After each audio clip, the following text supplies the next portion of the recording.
जीवन समर्पण की अनोखी पुण्य प्रक्रिया।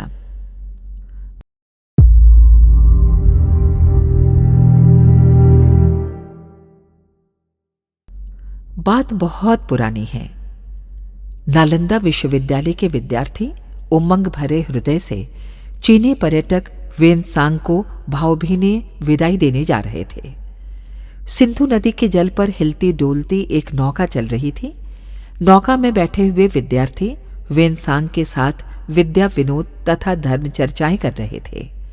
नाव किनारे की ओर तेजी से बढ़ती जा रही थी। इतने में एकाएक एक भारी तूफान का झोंका आया। नौका तेजी से हिलने डुलने लगी। अब डूबी का भय दिखाई देने लगा। नाविकों ने नौका को स्थिर रखने का जीतोड़ प्रयत्न किया, पर दुर्भाग्य से सब प्रयास विफल हो गए। और नौका में भार भी क्या कम था। वेनसांग भारत भर में घूमे थे और जहां भी उन्होंने भगवान तथागत की अद्भुत मूर्ति देखी या अप्राप्य ग्रंथ देखा, उसे तत्काल अपने साथ ले आए थे।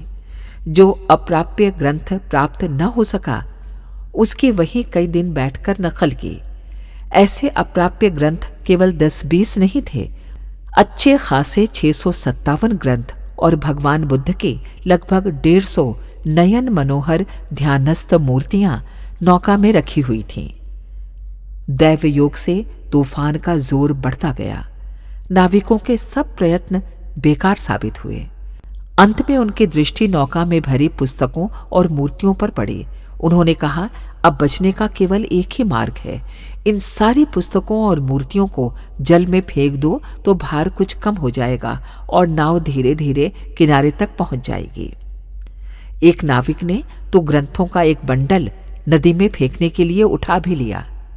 यह दृश्य देखकर वेनसांग तथागत की मन ही मन प्रार्थना करने लगा, भगवान, मुझे मृत्यु का तनिक भी भय नहीं है।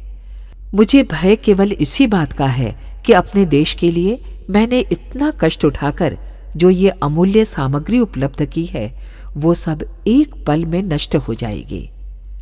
फिर वेनसांग ने खड़े होकर शांति से कहा, नौका में से भार ही हल्का करना है ना, तो मैं स्वयं जल में कूद पड़ता हूं।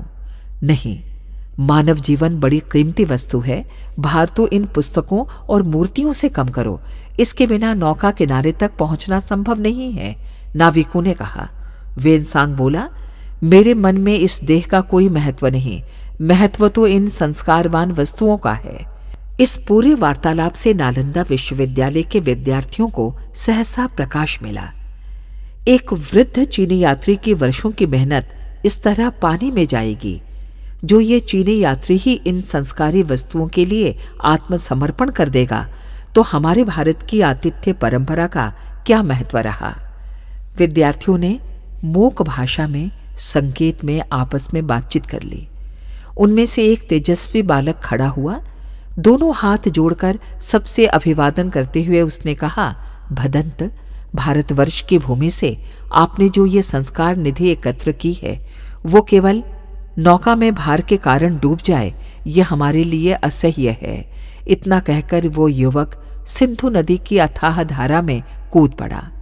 इसके बाद सभी विद्यार्थी भी जल में कूदकर लुप्त हो गए। नाविक तो इस समर्पण का अद्भुत दृश्य फटी आंखों से देखते ही रहे। जीवन समर्पण की ये अनोखी पुण्य प्रक्रिया देखकर वेनसांग की आंखों से भी अविरल अश्रुधारा बहने लगी। यह वो उज्जवल परंपरा थी जिसने न केवल वेनसांग जैसे विदेशी मनीषी को ही प्रभावित किया, अपितु संसार में भारत की सांस्कृतिक गरिमा का उच्च आदर्श भी प्रस्थापित किया। उद्धृत संस्मरण, पंडित श्रीराम शर्मा आचार्य। पुस्तक संस्मरण जो भुलाए न जा सकेंगे। अगर आपको हमारी यह वीडियो पसंद आई हो तो इसको लाइक करें, कमेंट करें और अपनों के साथ शेयर ज़रूर करें। और हमारे YouTube चैनल ऋषि चिंतन को सब्सक्राइब भी कर लें। साथ ही बेल आइकन को प्रेस कीजिए ताकि आपको आने वाली वीडियोस की नोटिफिकेशंस मिलती रहे। धन्यवाद।